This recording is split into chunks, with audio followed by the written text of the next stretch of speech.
जीवन का मार्ग बड़ा ही विचित्र है। बाहर की परिस्थितियां बदलती रहती हैं, पर भीतर की स्थिरता वही व्यक्ति पा सकता है जो संयम करता है, धैर्य करता है और अपनी कुछ बातों को संसार के कोलाहल से बचाकर रखता है। मनुष्य का कल्याण अक्सर इस बात पर निर्भर करता है कि वह क्या कहता है, क्या दिखाता है और क्या अपने भीतर छुपाकर सुरक्षित रखता है। क्योंकि जो रहस्य जितने भीतर रहते हैं उतनी ही शक्ति बनकर हमारे जीवन का मार्ग प्रशस्त करते हैं। पहली बात जो हमेशा गुप्त रखनी चाहिए वह है आपका लक्ष्य। मनुष्य का लक्ष्य उसके भीतर की सबसे पवित्र ज्योति होता है। यह ज्योति तब तक तेजस्वी रहती है जब तक वह बाहरी हवा से बची रहती है। जब हम अपने लक्ष्य को लोगों के सामने प्रकट कर देते हैं तो उनके विचार, उनकी आशंकाएं, उनकी नजरें सब मिलकर उस संकल्प की शक्ति को धीरे धीरे कम करने लगते हैं। लक्ष्य का जन्म भीतर की शांति में होता है और उसका पालन भी उसी मौन में होता है। जिस बीज को मिट्टी के भीतर अंधेरे में रहने दिया जाए वही अंकुरित होता है, पर जिसे बार बार बाहर निकाल कर दिखाया जाए वह कभी जड़ नहीं पकड़ता। जीवन में जो कार्य करना है, जो साधना करनी है, जो ऊंचाई प्राप्त करनी है, उसे तब तक किसी से न कहो जब तक वह मूर्त रूप न ले ले। क्योंकि संसार के लोग न तो आपकी नीयत जानते हैं न आपकी क्षमता। वे केवल अपनी सीमित दृष्टि से ही देखते हैं, पर आपका लक्ष्य, आपकी आत्मा की पुकार है, उसे केवल आप जानते हैं। इसलिए लक्ष्य को अपने भीतर रखकर चुपचाप धैर्यपूर्वक निरंतर आगे बढ़ते रहो, फल अपने समय पर अवश्य मिलेगा। दूसरी बात, आपकी साधना कोई वस्तु नहीं कि उसे दिखाया जाए। साधना आपकी आत्मा और ईश्वर के बीच की एक नितांत व्यक्तिगत यात्रा है। जब कोई मनुष्य मंत्र जप करता है, भजन करता है या कोई आध्यात्मिक अभ्यास करता है तो वह भीतर एक दिव्यता का निर्माण कर रहा होता है। ये दिव्यता बहुत कोमल होती है। यदि इसे दिखाने का प्रयास किया जाए तो अहंकार का हल्का सा स्पर्श भी इसकी पवित्रता को मंद कर देता है। साधना जितनी छुपी रहती है उतनी ही अपनी शक्ति बढ़ाती है। जैसे दीपक की लौ हवा से बचाने पर ही स्थिर रहती है, वैसे ही साधना की शक्ति भी नौरों से बचाने पर ही स्थिर रहती है। इसीलिए साधना को दुनिया के सामने बताने में कोई लाभ नहीं, उल्टा नुकसान है। उसे अपने और प्रभु के बीच रहने दो। जब साधना का फल मिलेगा तो वह अपने आप आपके जीवन से झलकेगा, उसे बताने की आवश्यकता ही नहीं पड़ेगी।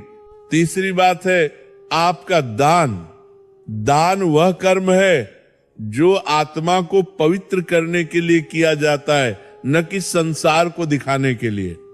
जब मनुष्य दान करता है और उसकी चर्चा करने लगता है तो वह दान नहीं रहता, वह तो एक व्यापार बन जाता है जिसमें प्रसिद्धि पाने की अपेक्षा छुपी होती है। वास्तविक दान वह है जो किसी को बताए बिना किया जाए। जब आप किसी भूखे को भोजन देते हैं, किसी जरूरतमंद की सहायता करते हैं, किसी दुखी की पीड़ा कम करते हैं, तो ये कार्य केवल आप और परमात्मा के बीच होना चाहिए। यदि इस पवित्र कर्म में दिखावा आ गया तो दान का फल आध्यात्मिक नहीं रह जाता। दान की पवित्रता निस्वार्थता में है, गुप्तता में है। संसार से छुपाकर किया गया दान ही आत्मा के भीतर शांति भरता है, कर्मों से पाप मिटाता है और मन में विनम्रता लाता है। चौथी बात जो गुप्त रखनी चाहिए वह है आपके परिवार की कमियां। कोई भी परिवार पूर्ण नहीं होता। हर घर में सुख भी है और दुख भी, सामंजस्य भी है और मतभेद भी। लेकिन इन कमियों को दुनिया के सामने प्रकट कर देना केवल अपने ही घर को कमजोर करना है। बाहर का संसार आपकी समस्याओं का समाधान नहीं करेगा, वह केवल चर्चा करेगा, न्याय करेगा, और आपकी स्थिति को और कठिन बना देगा। परिवार की कमियां बाहर आने से घर की प्रतिष्ठा कमजोर होती है और मन में कलह बढ़ती है। यदि घर में कोई समस्या है तो उसे प्रेम से, धैर्य से घर के भीतर ही ठीक किया जाए। बाहर लोग आपकी पीड़ा नहीं समझेंगे, वे केवल घटनाओं को सुनकर मत बना देंगे। इसलिए घर की कमियों को घर में ही रहने दो। परिवार को सुरक्षित रखना भी एक साधना है और यह साधना मौन और संयम से ही सफल होती है। पांचवी बात, आपकी कमाई और उसके साधन। संसार में ईर्ष्या सबसे सहज भावना है और लोग अपने से अधिक सुखी या सफल व्यक्ति को आसानी से स्वीकार नहीं कर पाते।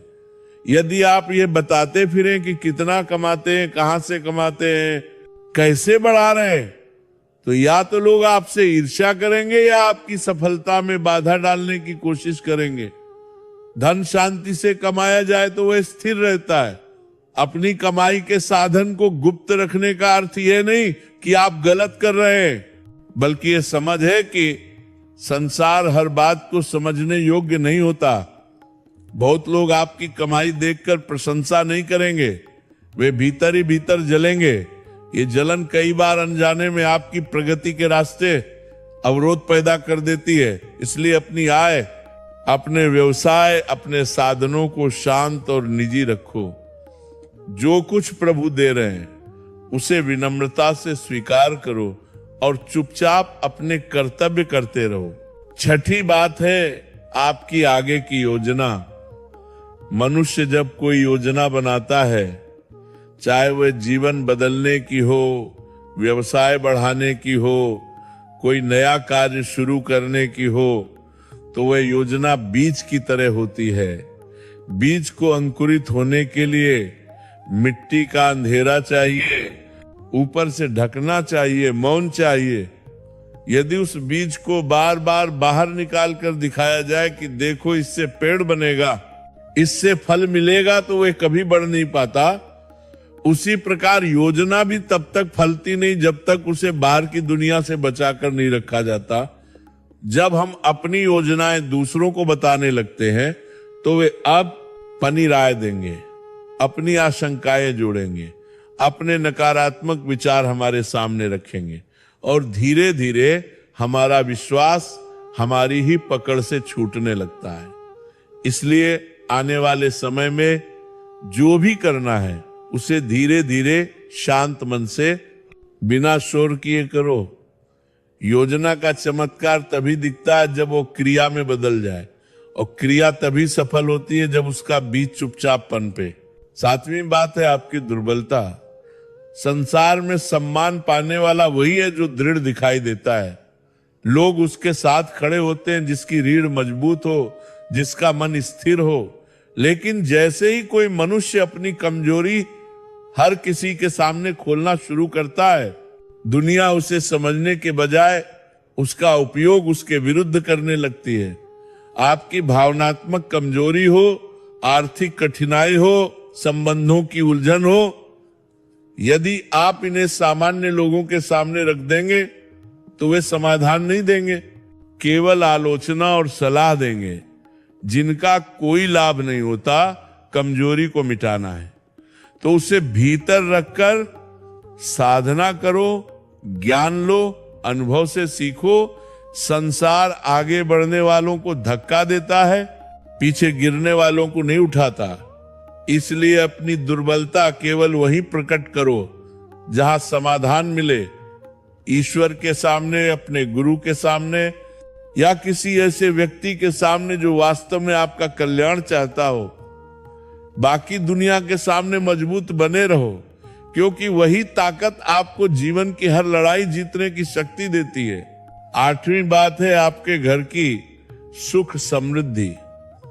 जब घर में शांति आती है, धन आता है, कोई शुभ समाचार आता है, कोई नई उपलब्धि मिलती है, तो उसे तुरंत सबको बताने की आदत बहुतों में होती है। लेकिन यही सुख जब सबको दिखाया जाता है तब नजर भी उसी पर पड़ती है और बाधाएं भी वहीं से आती हैं। सुख जितना शांत रखा जाए उतना टिकता है। संसार में हर व्यक्ति आपकी खुशी देखकर खुश नहीं होता।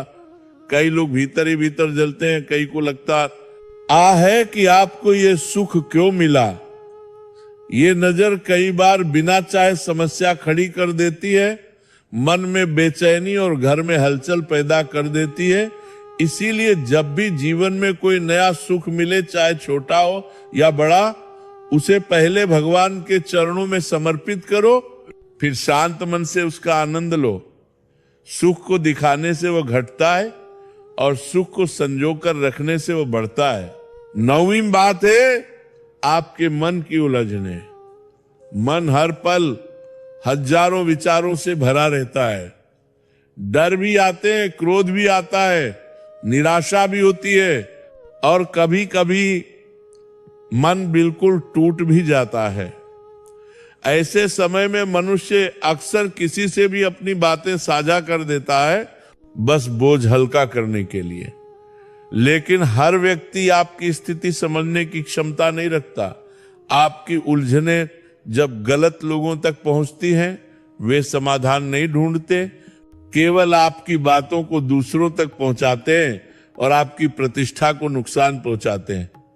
मन की उलझनों को हल्का करना है तो उन्हें प्रभु तक पहुंचाओ, उनके सम्मुख बैठकर कहो और देखो कैसे मन शांत होता है। या किसी ऐसे व्यक्ति को बताओ जो अनुभवी हो, बुद्धिमान हो और जिसके हृदय में आपके लिए प्रेम हो। मन की उलझने सबको बताने से मन शांत नहीं और उलझ जाता है।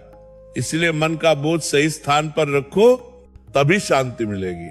10वीं और अंतिम बात है आपका आध्यात्मिक अनुभव। यह सबसे कोमल, सबसे दिव्य और सबसे पवित्र अनुभूति होती है जब किसी मनुष्य को ध्यान में, भजन में, मौन में या ईश्वर की कृपा से कोई अनुभव होता है तो वह अनुभव शब्दों की सीमा से परे होता है। लेकिन इस दिव्य अनुभूति को यदि आप संसार को बताने लगे तो लोग इसका मजाक बनाएंगे, इसे कल्पना कहेंगे या इसे अपने तर्कों से छोटा कर देंगे। और यह सब सुनकर आपका मन उसी क्षण उस अनुभव पर से श्रद्धा खोने लगेगा। आध्यात्मिक अनुभव को साझा करने से उसका तेज घट जाता है। वो अनुभव भीतर की शक्ति नहीं बन पाता। ये अनुभव ईश्वर द्वारा दिया गया एक वरदान है। इसे भीतर रखो, इसे अपने जीवन में परिवर्तन का साधन बनाओ, लेकिन इसे दुनिया की चर्चा का विषय मत बनाओ। दिव्यता मौन में बढ़ती है और अनुभव जितना गहरा होता है उतना ही उसे भीतर रखना आवश्यक होता है। जीवन में हर बात बोलने लायक नहीं होती और हर सत्य दिखाने योग्य नहीं होता। जो बातें मनुष्य गुप्त रखता है वही उसकी शक्ति बनकर उसे हर परिस्थिति में स्थिर रखती है। दुनिया अपने विचार बदलती रहती है, पर जो व्यक्ति मौन में अपने निर्णय, अपने कर्म और अपने अनुभवों को सुरक्षित रखता है, वो भीतर से टूटता नहीं, डगमगाता नहीं। इसलिए जीवन की कुछ बातों को अपने हृदय में संजोकर रखना ही बुद्धिमानी है। यही संयम आगे चलकर जीवन को सरल भी बनाता है और सफल भी। आज सब कामी करती को लेकर, कलती करती को लेकर ये संसार दिखावे से भरा है और लोग आपकी बातों को समझने से अधिक उनका मूल्यांकन करने में व्यस्त रहते हैं। ऐसे में जो व्यक्ति अपनी महत्वपूर्ण बातों को भीतर रखकर चलता है उसका मन भी सुरक्षित रहता है और उसका कर्म भी।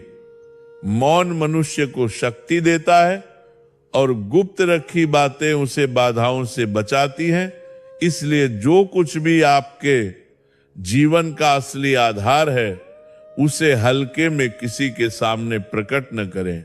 मनुष्य जब अपनी हर खुशी, हर योजना, हर अनुभव दुनिया को बताने लगता है तो वह अनजाने में अपनी ही शक्तियों को कमजोर कर देता है। क्योंकि सुनने वाला हर व्यक्ति आपका भला चाहे यह आवश्यक नहीं है। कई लोग आपकी प्रगति देखकर भीतर ही भीतर ईर्ष्या करते हैं और ये ईर्ष्या कई बार बिना बोले भी बाधाएं पैदा कर देती हैं।